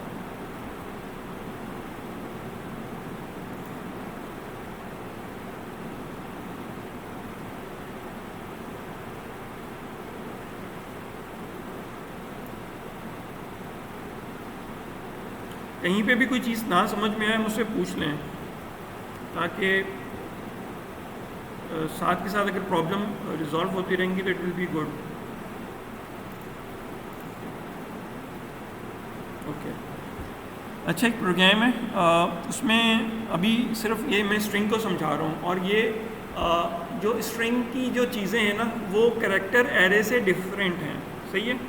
वो इस सेंस में कि जब हमें अगर यहाँ पे स्ट्रिंग की लेंथ मालूम करनी है, कोई स्ट्रिंग के अंदर डेटा ऐड करना है, कोई डिलीट करना है, तो वो टोटली डिफरेंट है as compare to the character array, सही है। तो इसको हम इतनी डेप्थ में नहीं लेके जाऊंगा, लेकिन आइडिया आपको होना चाहिए कि how you are going to use the string जो टाइप का जो हमारे पास डेटा है, सही है ना। अच्छा, आप ये देख रहे हैं कि यूजुअली हम क्या करते हैं कि जब हम INT लिखते हैं, सही है, या फिर कैरेक्टर लिखते हैं या फिर फ्लोट लिखते हैं, तो it will be become a bold. ये देखें बोल्ड में आ रहा है, लेकिन जब मैंने स्ट्रिंग लिखा तो वो बोल्ड नहीं है। सो इसी वजह से ये बोल्ड क्यों नहीं, हालांकि ये कीवर्ड है लेकिन ये बोल्ड में नहीं है, वो इस वजह से कि ऐसा like the special type of data type. यहाँ पे मैंने क्या किया कि स्ट्रिंग से एक वर्ड करके मैंने क्या कहते हैं वेरिएबल डिक्लेयर किया, सही है, और उसमें एक डिफ़ॉल्ट वैल्यू प्रोग्रामिंग 1 करके मैंने वैल्यू दे दी, सही है। यहाँ पे आप देखें कि मैंने स्क्वायर ब्रैकेट भी नहीं लगाया, क्योंकि जो स्ट्रिंग से जो आप वेरिएबल डिक्लेयर करते हैं वो डिफ़ॉल्ट में एक एरे है, सही है। यानी मीन्स के इसका मतलब यही है कि इसने मोर देन 1 कैरेक्टर इनपुट लेना है। तो जब मोर देन 1 कैरेक्टर इनपुट लेना है स्ट्रिंग टाइप के अंदर, तो इसमें स्क्वायर ब्रैकेट का इस्तेमाल नहीं होगा। हाँ, अलबत्ता अगर आपने कोई स्पेसिफिक कैरेक्टर को पिक करना है then we can use it, but at the time of declaration इसके साथ किसी भी किस्म का स्क्वायर ब्रैकेट का इस्तेमाल नहीं है, ठीक है। अच्छा, इसमें मैंने क्या किया कि इक्वल टू का साइन लिख के एक डिफ़ॉल्ट वैल्यू इनपुट दे दी, सही है ना। इसमें भी इस चीज़ को कुछ ऐसे ही रीड किया जाएगा कि P जो है वो 0 लोकेशन पर होगा, और जो स्ट्रिंग की आखिरी लोकेशन है उसमें से एक माइनस कर दें, तो ये जो 1 आ रहा है, सही है ना, तो ये लास्ट लोकेशन पे सेव हो रहा है। और इसमें भी नल कैरेक्टर का इस्तेमाल है कि नल कैरेक्टर बाय डिफ़ॉल्ट इसमें होगा। अच्छा, नॉर्मली जब हम कैरेक्टर एरे, यानी इसके साथ मैं थोड़ा सा लिख भी देता हूँ यहाँ पे कमेंट में कि नहीं, नीचे लिख देता हूँ कि कैरेक्टर एरे के अंदर अगर मुझे लेंथ मालूम करनी होती थी कि मेरे पास जो वर्ड है जो मैंने जिसमें डेटा इनपुट लिया उसकी टोटल लेंथ कितनी है, सही ना। तो उसमें लेट सपोज मैंने लिया x इज टू strlen का फंक्शन मैंने यूज़ किया, ब्रैकेट ओपन किया और वर्ड लिख दिया। तो इस तरह से मुझे इसकी ना टोटल जो लेंथ है वो पता चल जाती थी कि इसकी प्रोग्रामिंग 1 की जो टोटल लेंथ है वो तकरीबन 13 के आसपास है। तो ये फंक्शन जो है, ये जो मैंने लिखा है, it works with a character array, सही है ना। So if you declare the variable with the string variable, so if you want to know the length, so the way of finding the length is this one, कि आप क्या करोगे कि जो आपका वेरिएबल का नाम है वो लिखोगे, एक डॉट लगाओगे और उसके बाद लेंथ का फंक्शन इस तरह से लिख दोगे, वर्ड डॉट लेंथ। सो इसका जो आउटपुट आएगा वो आ जाएगा 13। ये आपको वर्ड की जो लेंथ है वो बता देगा। तो length is a built in function, it also lies in the string function, सही ना। तो आप ये देखें कि स्ट्रिंग की जो हेडर फाइल है उसमें बेतहाशा बिल्ट इन फंक्शंस मौजूद हैं, सही है, कि जो हमें हेल्प आउट कर रहे हैं। नेक्स्ट इज़ कि हमारे पास जो अगला फंक्शन है डेट्स कॉल्ड सब str, इसका मतलब है सब स्ट्रिंग, यानी अगर आपने कुछ पोर्शन एक्सट्रैक्ट करना है अपने पार्टिकुलर जो अपने वैल्यू इनपुट दी है, तो उसमें से अगर आपने कोई पार्टिकुलर वैल्यू को एक्सट्रैक्ट करना है तो वो कैसे होगा, सही है। तो उसमें ये है कि आपने अगेन वर्ड लिखा, डॉट सब str लिखा, bracket open and bracket closing के अंदर। अब जो ये मैंने वैल्यू डिफाइन की है वो ये बता रहा है कि पहली वैल्यू ये बता रही है कि आपने कहाँ से डेटा को पिक करना है और कितने कैरेक्टर्स उसके पिक करने हैं, सही है।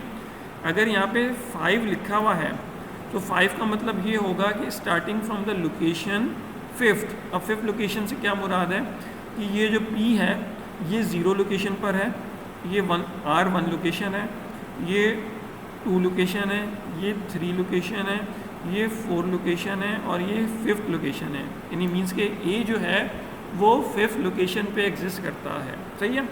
सो इसका मतलब ये हुआ कि इसने जो मुझे अब आउटपुट डिस्प्ले करवाएगा वो A जो है वो 5th लोकेशन से उसने A को पिक करना है, ठीक है। और आपने बता दिया कि अगले कितने 6 कैरेक्टर्स को पिक कर लें। तो इस तरह से ये 1 2 3 4 5 6, तो ये जो आपको आउटपुट डिस्प्ले करवाएगा ये AMMING आउटपुट आपको डिस्प्ले करवा देगा। Is this clear?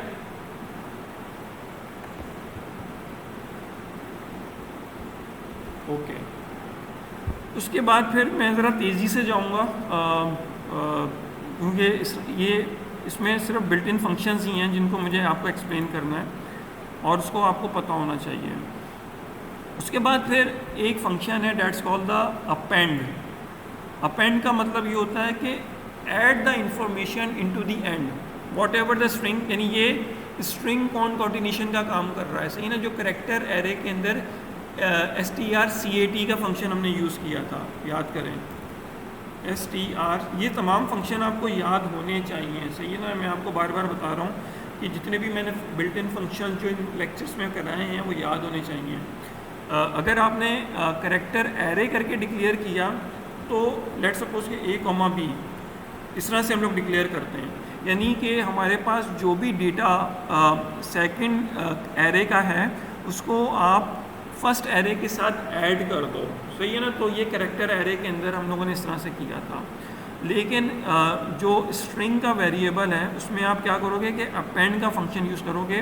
वर्ड के अंदर ऑलरेडी प्रोग्रामिंग 1 जो है वो सेव है, सही है। अपेंड में मैंने क्या किया कि मैंने दे दिया 2 एक्सक्लेमेशन मार्क आपने ऐड कर दें। आप 1 कर दें, 2 कर दें, 1000 कर दें, डजंट मैटर, सही है ना। आपने यहाँ पे डिफ़ॉल्ट वैल्यू डिफ़ाइन कर देनी है कि उस पार्टिकुलर वर्ड के अंदर आप कोई और चीज़ एम्बेड करना चाह रहे हैं। अगर आप यहाँ पे स्पेस देते हैं तो स्पेस के साथ लेगा, सही है। स्पेस नहीं देते तो उसका मतलब है कि वो 1 के बिल्कुल साथ आपको आउटपुट दे देगा। तो इस तरह से क्या होगा कि जब आप इसको प्रिंट करवाओगे वर्ड को आफ्टर दिस पार्टिकुलर फंक्शन, तो ये क्या करेगा कि आपको प्रोग्रामिंग 1 और 2 एक्सक्लेमेशन मार्क के साथ आउटपुट प्रोड्यूस करेगा, सही है। तो अपेंड का फंक्शन इंफॉर्मेशन को ऐड करता है, कॉन्कॉर्डिनेशन का काम करता है। उसके बाद फिर हमारे पास एक और फंक्शन है, that's called the insert. Insert जो है वो एनीवेयर इन द प्रोग्राम आपको इंसर्ट कर देगा। ये चीज़ कैरेक्टर एरे में एज ए फंक्शन के तौर पे एग्जिस्ट नहीं करती, सही है, लेकिन आप मैनुअली तौर पे अपने कैरेक्टर एरे में कोई इन्फॉर्मेशन को ऐड करवा सकते हो, लेकिन वो प्रोसीजर थोड़ा सा लेंदी होगा, सही है ना। तो ये सो कॉल्ड एक प्रॉपर्टी है स्ट्रिंग एरे के अंदर के it makes to add some particular data in between your text, सही है। अब आपने बता दिया कि थर्ड लोकेशन के बाद दो W को ऐड कर दो, तो थर्ड लोकेशन के बाद उसने 2W को ऐड कर दिया, सही है। मेक श्योर कि अब स्ट्रिंग जो इंसर्ट का फंक्शन है वो जब ऐड करने की बारी आ रही है तो ये आप ये देखें कि 0, 1, 2 के बाद थर्ड लोकेशन में दो चीज़ों को ऐड करके फिर वो आगे को चल रहा है, यानी मीन्स उसने खुद ब खुद स्ट्रिंग को एक्सटेंड कर दिया जो आपने इन्फॉर्मेशन दी थी। अच्छा, अब यहाँ पे फिर उसके बाद फिर हमारे पास एक और फंक्शन आता है, डेट्स कॉल्ड द रिप्लेस।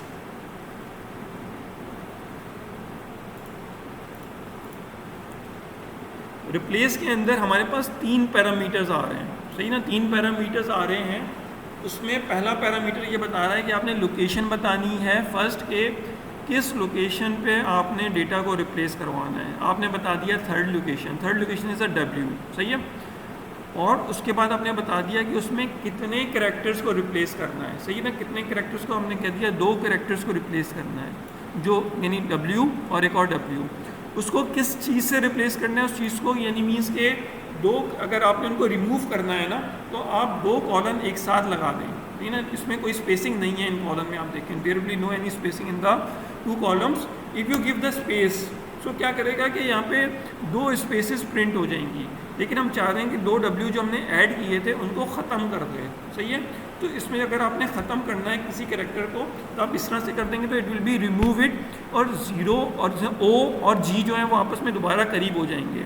तो इस तरह से जब आप ये कोई चीज़ रिप्लेस करेंगे इसके अंदर तो it will B replacing the 2W जो हमने ऐड किए थे उनको उसने रिप्लेस कर दिया। अब यहाँ पे देखें कि again it comes on the same way, सही है। अच्छा, फिर उसके बाद फिर हमारे पास एक और बिल्ट इन फंक्शन है, that's called the erase. Erase का काम भी हम जहाँ पे रिप्लेस किया है ना, तो इरेज का काम भी हम वहाँ पे परफॉर्म कर सकते थे, लेकिन फंक्शन को सेपरेट डिफाइन करने के लिए मुझे इरेज को एक अलग एग्जांपल देनी पड़ रही है और रिप्लेस की एक अलग देनी पड़ रही है, ठीक है ना। इरेज में क्या है कि इरेज में आप अपनी लोकेशन बता दोगे कि किस लोकेशन पे जाए और उसके बाद कितने कैरेक्टर को इरेज कर दे, सही है ना। तो अब मैंने बता दिया कि ये 13 लोकेशन, आप देखें 13 हमने इसकी स्पेसिंग तक गए थे, तो 13 पे ये हमारे पास ये पहला एक्सक्लेमेशन मार्क जो है एग्जिस्ट करता है, सही ना। हमने ये बता दिया कि इस लोकेशन पे इससे नेक्स्ट 2 कैरेक्टर को इरेज कर दे, यानी इसके एक्सक्लेमेशन मार्क के 2 कैरेक्टर थे तो उसने उसको रिप्लेस कर दिया। तो उसके बाद जब हम दोबारा वर्ड को प्रिंट कराएंगे तो हमारे पास जो इनिशियल हमारा इनपुट था वो वापस हमारे पास आ जाएगा। Is that clear?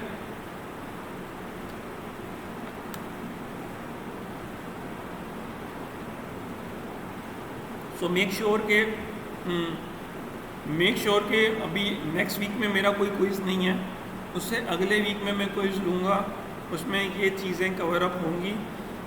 तो ये आपके अपने माइंड में होना चाहिए कि ये फंक्शंस जो हैं वो कैसे काम कर रहे हैं, समझ लें। ये मैं आपको अगला जो क्विज़ है उसका एक वो दे रहा हूँ, यानी मीन्स के हिंट दे दिया मैंने कि अगला क्विज़ जो है इस पार्टिकुलर एग्जाम्पल पे बहुत ज़्यादा वेरी कर रहा होगा, यानी इसी तरह मेरा प्रोग्राम में लिखा होगा, एक जुमला लिखा होगा और मैं ये स्टेटमेंट दे दूँगा और उसके जो मल्टीपल चॉइस क्वेश्चन होंगे तो आपने बताना होगा यहाँ पे इसका आउटपुट जो है वो 13 है, 12 है, 11 है, वॉट एवर द थिंग, सही है ना।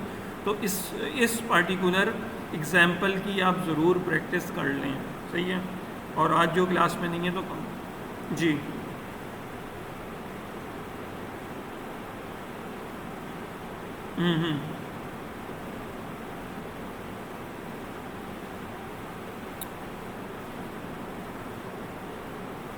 डेफिनेटली, बिल्कुल बिल्कुल, यानी मींस के रिप्लेस जो है ना, लेट सपोज कि यहाँ पे अब ये अभी मैं अभी बताने वाला था कि what is the major difference between the replace and the erase, सही ना। रिप्लेस में 3 पैरामीटर्स हैं, इरेज में 2 पैरामीटर्स हैं, सही ना। यहाँ पे मैं लिख देता हूँ D, सही है ना। आप देखिए मैंने डी लिख दिया, सही है। अगर मैं इस तरह से डी करके लिखूंगा तो मेरे पास जो आउटपुट आएगा यहाँ पे, तो वो बताऊँ क्या होगा, वो ये हो जाएगा डी। अब मैं अगर इसको एग्जीक्यूट करूँगा तो वो जो दो डब्ल्यू थे वो डी से मेरे रिप्लेस हो जाएंगे। तो ये चीज़ इरेज के फंक्शन में एग्जिस्ट नहीं करती है। इरेज का काम है डिलीट करना, लेकिन रिप्लेस में अगर आप कोई चीज़ डिलीट करवाना चाहते हैं तो इसको आप एम्प्टी छोड़ देंगे तो वो डिलीट कर देगा।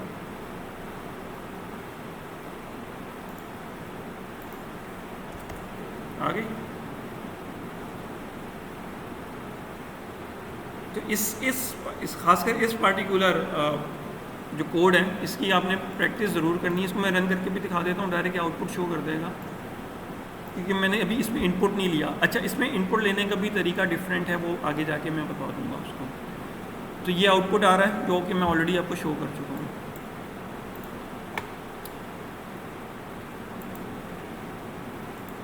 आज सुबह 9 बजे से क्लास ले रहा हूँ मैं।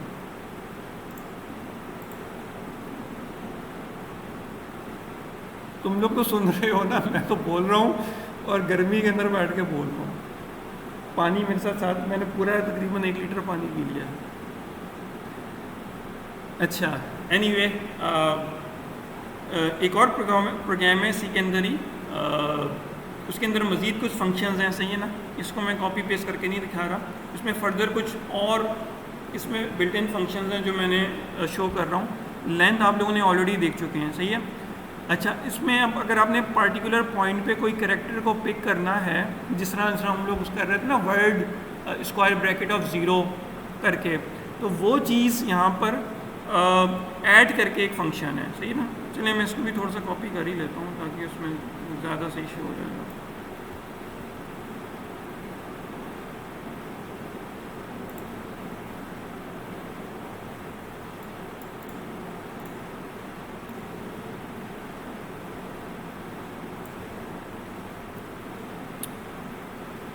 ये लेंथ वाला फंक्शन हो गया, सही ना। अच्छा, अब ये वाला इसको देख लेते हैं।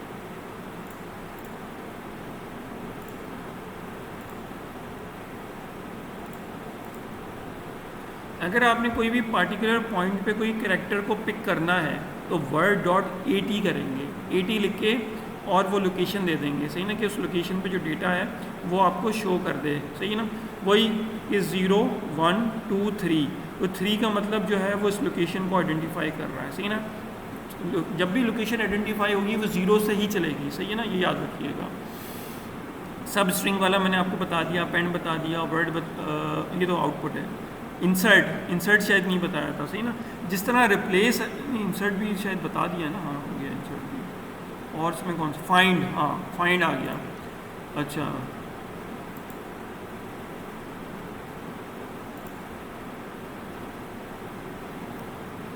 अच्छा, अब ये देखें कि वर्ड आपका वही है प्रोग्रामिंग 1 के नाम से, और उसमें 2 एक्सक्लेमेशन मार्क अपेंड हुए हैं, ठीक है। हमारे पास ये है कि आप अगर अपने स्ट्रिंग के अंदर कोई वर्ड फाइंड करना चाहते हैं, आप फाइंड कर सकते हैं, सही है ना। अब क्या होगा कि एक फंक्शन है that's called the find. Find क्या करेगा कि अगर आप कोई स्पेसिफिक इंफॉर्मेशन आप एक्सट्रैक्ट करना चाहते हैं तो वो आपको उसकी लोकेशन बता देगा कि हाँ यार ये वर्ड जो है मेरे स्ट्रिंग में एग्जिस्ट करता है, सही है। फॉर एग्जांपल आपने लिखा कि आप चाह रहे हैं कि IN आपके इस पार्टिकुलर स्ट्रिंग में कहीं एग्जिस्ट करता है, तो वो आपको ना लोकेशन बता देगा, कि एक लोकेशन बताएगा। स्टार्टिंग लोकेशन के जो I है वो आपका 8 लोकेशन पे एग्जिस्ट करता है, तो वो उसको रिटर्न में जब इसका जो आउटपुट आएगा वो 8 आ जाएगा, सही है ना, 8 आपको दे देगा। और अगर आपने लिखा XY, सही है ना, तो इसके ऊपर वो एक गार्बेज वैल्यू देगा, यानी मीन्स कि नॉर्मल वैल्यू नहीं होगी, एग्जैक्ट वैल्यूज़ को भी एग्जीक्यूट करके देख लेते हैं कि यहाँ पे आपको आइडिया हो जाएगा। ये देखें कि ये जो 8 है ये तो वर्ड डॉट फाइंड ने हमें बता दिया कि जो आपके पास ये प्रोग्रामिंग 1 में उसमें 8 लोकेशन पे आपके पास IN की वैल्यू मौजूद है, यानी स्टार्टिंग वैल्यू ये बताएगा, एंडिंग वैल्यू नहीं बताएगा। जबकि अगर XY का जिसने आउटपुट दिया है वो कुछ ये वैल्यू दी है, that's all the garbage value. It means के if the random value has been come in the output, so it means कि X Y is doesn't exist in your particular character. तो इस तरह से आप इसका जो आउटपुट है वो जनरेट कर लेंगे। यानी मीन्स कि अगर आपने इंफॉर्मेशन किसी यूज़र को बताना है कि this thing is existing in your code, तो वो पता चल गया, सही है। और अगर वो एग्जिस्ट नहीं करता तो ये नहीं पता चलेगा, ठीक है। कि अगर कि द वर्ड डजेंट फाइंड, तो उसमें इस तरह का अगर आउटपुट जनरेट होता है तो इसका मतलब कि आप जी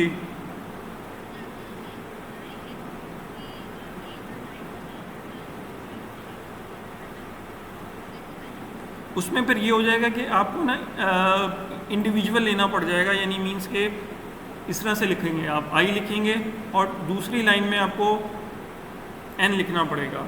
लेकिन हाँ, लेकिन उसमें बताऊँ फिर ये होगा कि अगर आपके पास मल्टीपल नंबर ऑफ आई हैं, राइट नाउ आपकी स्ट्रिंग में सिर्फ एक ही आई एग्जिस्ट करता है, वो तो 8 बता देगा, ठीक है। लेकिन अगर आपके पास एक से ज़्यादा वो होंगे ना आई, तो वो तमाम की तमाम लोकेशन आपको गाइड करेगा, ठीक है। जस्ट 10 सेकेंड, एक मिनट, कॉल आ रही है मेरे पास।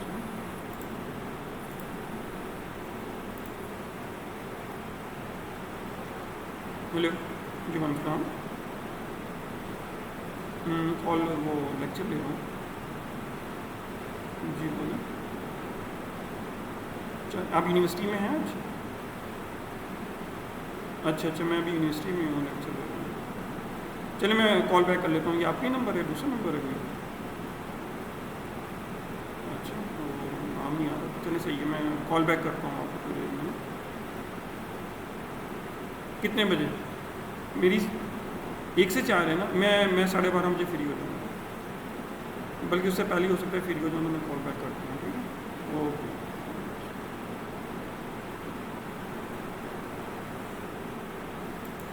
अच्छा, सॉरी।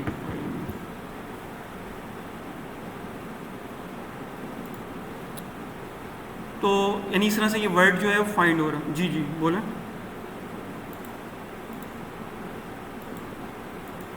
हाँ, तो ये ऑलमोस्ट मेरे ख़्याल में आखिरी स्लाइड है, सही है। तो अब तो रोज़े ख़त्म हो गए हैं, अब अब खा पी सकते हैं, तो एनर्जी अपने पास रखनी है और कोशिश ये करना है कि हमारे पास जो टॉपिक्स रह गए हैं ना, मैं थोड़ा सा दिखा भी दूँ। अगर इससे कोई क्यूरी नहीं है तो फिर सिंपल मैं आपको थोड़ा सा बता दूँ कि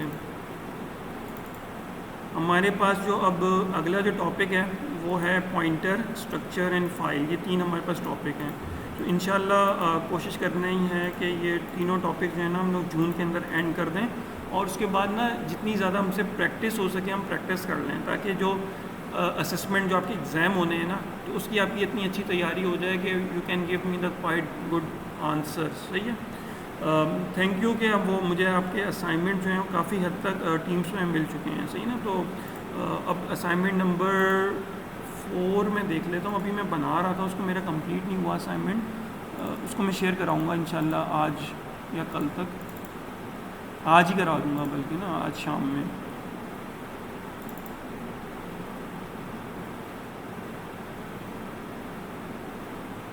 इट्स अबाउट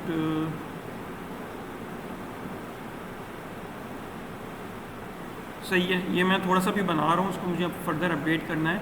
इसमें कॉल बाय रेफरेंस का फंक्शन यूज़ हो रहा है, सही है ना। तो इसमें आइडिया मैं दे रहा हूँ कि आपने कुछ इस तरह से करना है कि एक डिफ़ॉल्ट आईडी अपने पास रखनी है, सही है। इनिशियल वैल्यू दे देनी है और इनिशियल एक पासवर्ड सेट कर देना है, सही है। फिर आपने यूज़र से इनपुट मांगना है कि प्लीज़ एंटर द आईडी। आपने वही आईडी एंटर करनी है और फिर वो पासवर्ड एंटर करना है। तो उसके जवाब में आपके पास आउट ये आ जाना चाहिए कि यू लॉग इन सक्सेसफुली, सही है। और please change your password. Password आपने चेंज करना है, कोई भी आपने नया पासवर्ड रख दिया और उसके बाद वो आपको बता दे कि पासवर्ड इज़ अपडेटेड सक्सेसफुली, ठीक है।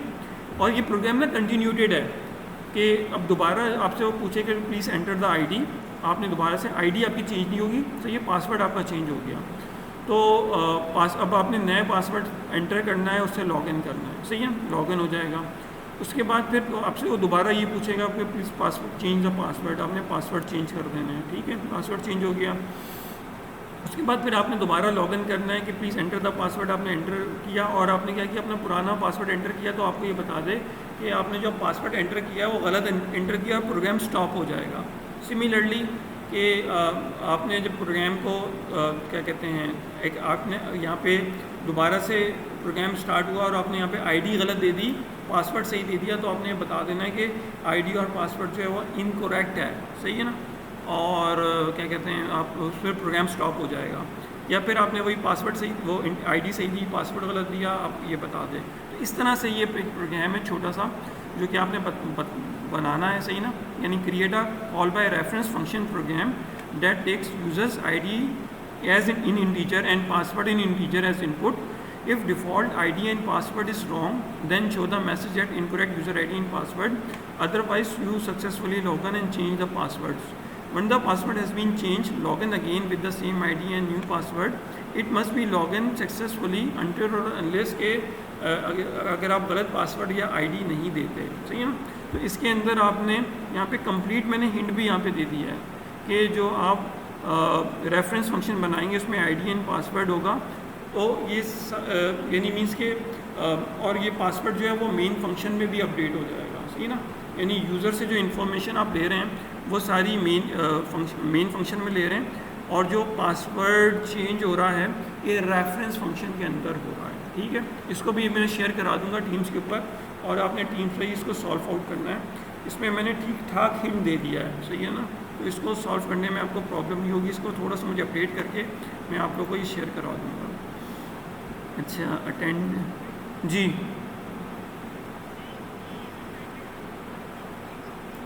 पॉइंट्स मार्क्स होंगे जी जी, जितने भी जो मैंने असाइनमेंट 1 2 3 4 5 असाइनमेंट में लूँगा, पाँचों के नंबरिंग है, यानी पाँचों के नंबर हैं, ठीक है। और फिर वही इसकी डेडलाइन वो उसमें मेंशन कर दूंगा, और तकरीबन वीक से एक वीक से ज़्यादा की होगी डेडलाइन। और मेक श्योर ये सब सुन लें कि जो असाइनमेंट नंबर 4 है, तो उसमें जब मैं टीम्स में डालूंगा ना, तो उसमें मैं लॉक लगा रहा हूँ, एक डेट लिख दूंगा, अभी से डिसाइड कर लेते हैं कि आज 2 जून है और इंशाल्लाह आज ही मैं इसको अपलोड कर दूंगा। और इसकी डेडलाइन जो है वो मैं 13 जून रख रहा हूँ, ठीक है। 13 जून तक जो इसको टीम पे अपलोड कर देगा उसका एक्सेप्ट होगा, जो 13 जून तक अपलोड नहीं करेगा उसका एक्सेप्ट नहीं होगा, सही है, याद रखिएगा।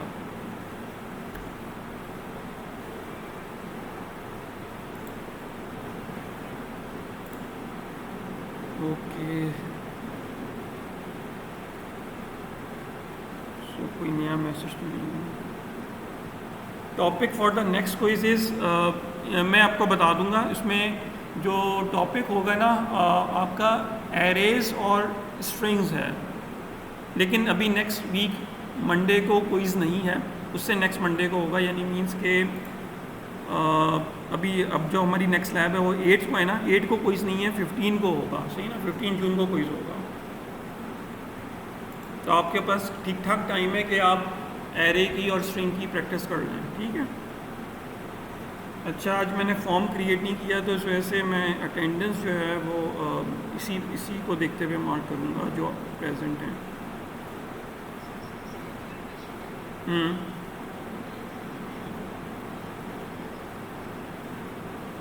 उसका मैंने वो आप लोगों ने डिसाइड किया था ना कल कि वो 15 तक देनी है, 15 जून। हाँ, उसको भी वो भी मैं क्रिएट करूँगा उसमें टीम्स के ऊपर, तो उसमें अपलोड कर दिएगा।